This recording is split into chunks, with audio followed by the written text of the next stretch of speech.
Hello and welcome to this month's Maggie Moment. We're going to talk about sleep today.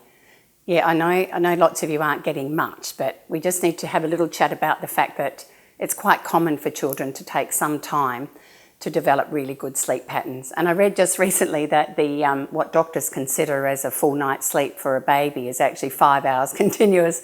So next time someone says, oh, sleeping through the night, technically 5 hours is it. So just go with it.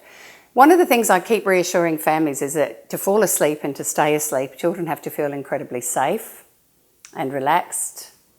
And that's really a big issue around chaotic, busy homes and busy lives. So just keep that in the back of your mind. If you have got toddlers turning up into your bedroom, again, I'm just a firm believer in we have to soothe our children. And so soothing and meeting their needs and making them feel safe because you are the safest people in their lives is a priority we need to maintain. And I've also told many people that one day they will find someone else they want to sleep with. One day.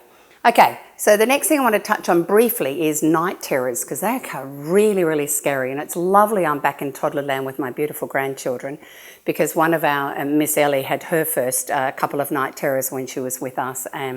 Fortunately, Mummy and Daddy were with us.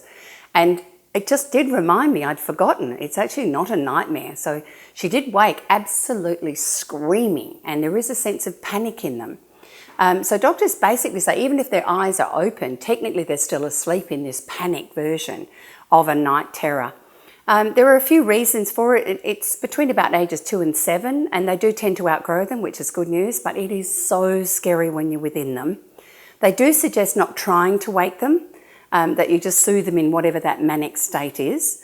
They can actually be made a little easier if you move the location, but you've got to do it really gently. I mean, some of them can actually run around in a night terror and still be asleep. So they are really scary things. They can be triggered by high temps. They can be triggered by emotional overwhelm, and they can be triggered by overtiredness. So you can sort of see why sleep can lead to other things underneath it. Don't worry, they do overgrow them. Yes, you can run around thinking, is there something terrible happening here? And 9 times out of 10, it's a night terror. If you're worried because they're happening quite frequently, please get checked out by your local family doctor, because there can be other things underneath it contributing to it. And then the last thing I want to touch on in a quick way as possible is bedwetting. And it's sort of like one of those things that parents don't want to admit to. Now, I'm going to put my hand up and say I was a chronic bedwetter till I was around 10. So there were times that I know my mum particularly got terribly frustrated. And I think she thought I sat up in the middle of the night and just wanted to wee the bed. Do you know, that's not it. There's a couple of different reasons underneath it. Sometimes people say it's developmental. Sometimes it's an overloaded nervous system and tension.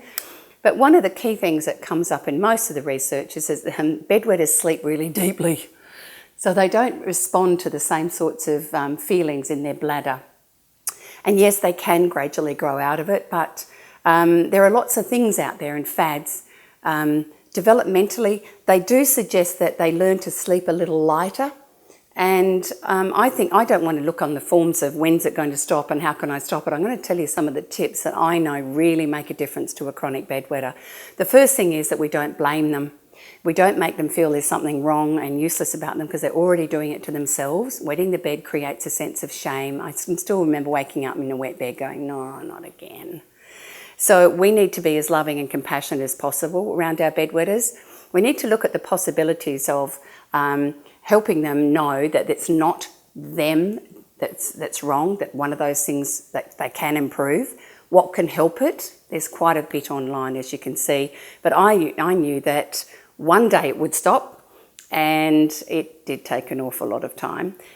The mattress and the bell, that works for a significant number of children. So once again, there are beautiful sites online with specialists in this area, but don't be disappointed if your child, it doesn't work for them. So bedwetting is one of those things that sometimes parents feel there must be something I'm doing wrong. No, there's not. It's just one of those tricky things that can turn up on the plate, and we have to deal with it in as a loving way as possible. So there you go, just a few more things around sleep. If this has been helpful, please share it.